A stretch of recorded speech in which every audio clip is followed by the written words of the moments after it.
व विपक्षी गठबंधन की अर्थात एनडीए व परिवर्तित किए गए यूपीए की बैठकों का भी काफ़ी दौर चल रहा है। हालांकि इस मामले में हमारी पार्टी भी कोई पीछे नहीं है, बल्कि इन चुनावों की तैयारी को लेकर पिछले कुछ समय से पूरे देश में पार्टी की छोटी छोटी बैठकें व बंद जगह पर कैडर कैंप आदि लेने का भी कार्य काफ़ी युद्ध स्तर पर चल रहा है। और इतना ही नहीं, बल्कि अब एक तरफ सत्ता पक्ष का एनडीए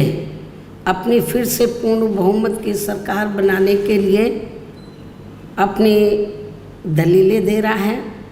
तो वहीं दूसरी तरफ विपक्षी गठबंधन यहाँ सत्ताधारी एनडीए गठबंधन को इस बार चुनाव में मात देने के लिए उनकी नीतियों व कार्यशैली आदि का काफ़ी विरोध कर रहा है, जिसमें बीएसपी भी कोई पीछे नहीं है। जबकि सत्ताधारी पार्टी व विपक्षी पार्टियों के बने गठबंधन के बारे में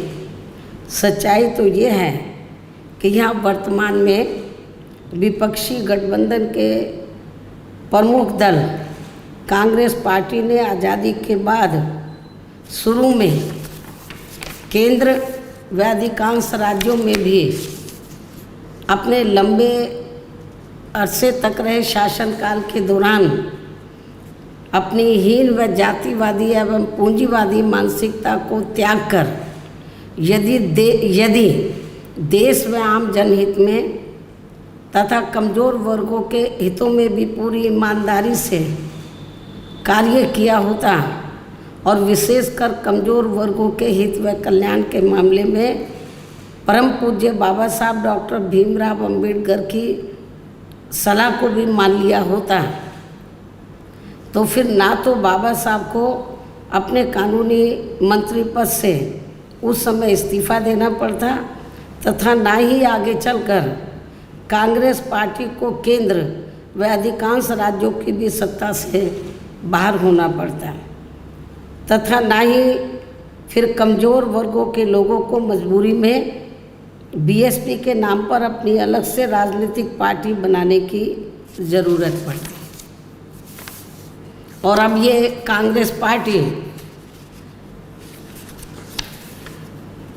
अपनी जैसी जातिवादी व पूंजीवादी सोच रखने वाली पार्टियों के साथ गठबंधन करके फिर से केंद्र की सत्ता में आने के सपने देख रही है, तो वही सत्ताधारी बीजेपी पार्टी भी पुनः केंद्र की सत्ता में आने के लिए अपने एनडीए गठबंधन को हर मामले में मजबूत बनाने में लगी है। साथ ही फिर से सत्ता में आने का दावा भी ठोक रही है।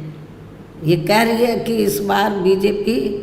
और उनका गठबंधन 300 से ज़्यादा सीटें लाएगा, इसका भी दावा ठोक रही है, जिनकी कथनी व करनी में कांग्रेस पार्टी की तरह ही कोई खास अंतर नज़र नहीं आता है। कहने का तात्पर्य ये है कि अब ये दोनों बने गठबंधन यानी कि एनडीए व परिवर्तित किए गए यूपीए केंद्र की सत्ता में आने के लिए अपने अपने दावे ठोक रहे हैं, जबकि जनता को किए गए इनके वायदे व आश्वासन आदि सत्ता में बने रहने के दौरान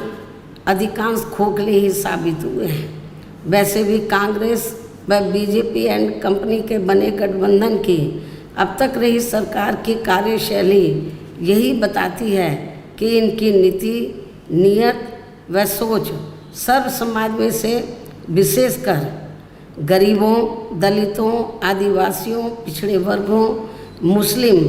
एवं अन्य धार्मिक अल्पसंख्यकों के प्रति लगभग एक जैसी ही रही है,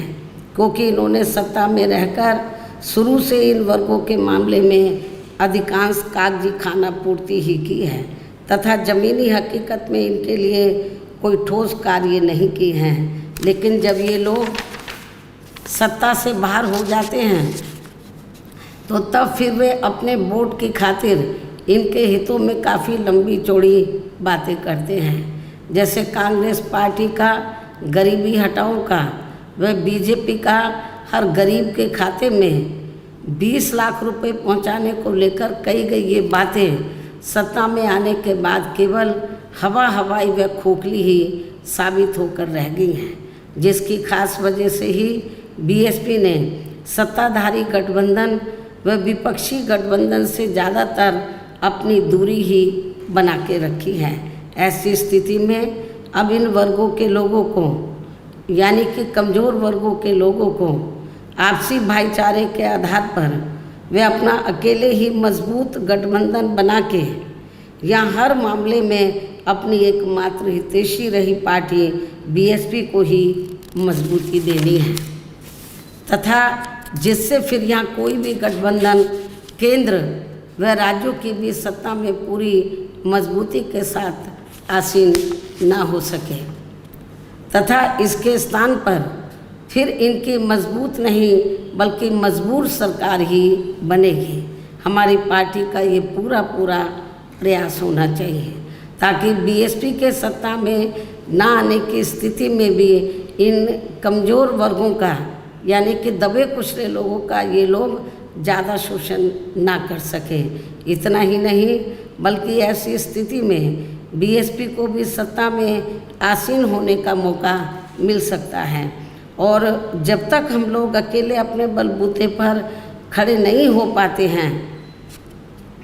इसलिए इन सब बातों को ध्यान में रखकर अब बीएसपी को लोकसभा चुनाव में व इससे पहले राजस्थान, मध्य प्रदेश, छत्तीसगढ़ व तेलंगाना आदि राज्यों में होने वाले विधानसभा चुनाव में भी अकेले ही चुनाव लड़कर अपनी पार्टी का बेहतर रिजल्ट लाना होगा। लेकिन बीएसपी पंजाब, हरियाणा आदि इन राज्यों में वहाँ की रीजनल पार्टियों के साथ मिलकर जरूर चुनाव लड़ सकती है, बशर्ते अब वर्तमान में उनका एनडीए व परिवर्तित किए गए यूपीए से भी कोई संबंध नहीं होना चाहिए। इसके साथ ही पार्टी के लोगों को हर स्तर पर सत्ताधारी गठबंधन व विपक्षी गठबंधन के सभी साम दाम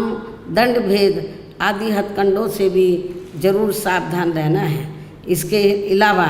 यहाँ मैं ये भी कहना चाहूँगी कि देश में लगातार बढ़ रही कमर तोड़ महंगाई, अति गरीबी व बेरोजगारी आदि की इन गंभीर समस्याओं के प्रति केंद्र के उत्तरदायित्व को लेकर कल से शुरू हो रहे संसद के मानसून सत्र में जवाबदेही का लोगों को काफ़ी बेसब्री से इंतजार है। किंतु मणिपुर में जारी चिंतनीय हालात, हिंसा व सुरक्षा ही अब नया मुद्दा बन गया है। किंतु इन समस्याओं के प्रति भाजपा का रवैया अब तक व्यापक जनहित का कम तथा अपने राजनीतिक स्वार्थ का ज़्यादा देखने को मिल रहा है, जिस कारण देश से जुड़े इन मामलों का जटिल बने रहना अति दुखद है। जबकि देश की प्रगति लोगों की उन्नति में ही निहित है, जिस पर पूरा ध्यान केंद्रित करने की भी सख्त ज़रूरत है। और अब लोकसभा चुनाव से पहले संसद में सरकार व विपक्ष का रवैया तकरार, आरोप प्रत्यारोप व जिम्मेदारी से भागने का नहीं बल्कि इन ज्वलंत जन समस्याओं को दूर करने संबंधी समाधान का होना चाहिए, क्योंकि इस समय समस्त गरीब एवं मेहनतकश जनता का जीवन काफ़ी दुखी व त्रस्त है, जिनकी सही से चिंता करना सभी का दायित्व भी बनता है। अंत में अब मैं अपनी बात यहीं समाप्त करती हूँ। धन्यवाद। जय भीम व जय भारत। अगर आपने अभी तक हमारा चैनल सब्सक्राइब नहीं किया है तो सब्सक्राइब करें और घंटी का बटन बिल्कुल भी दबाना ना भूलें ताकि सभी लेटेस्ट खबरें पहुंच सकें आप पे सबसे पहले।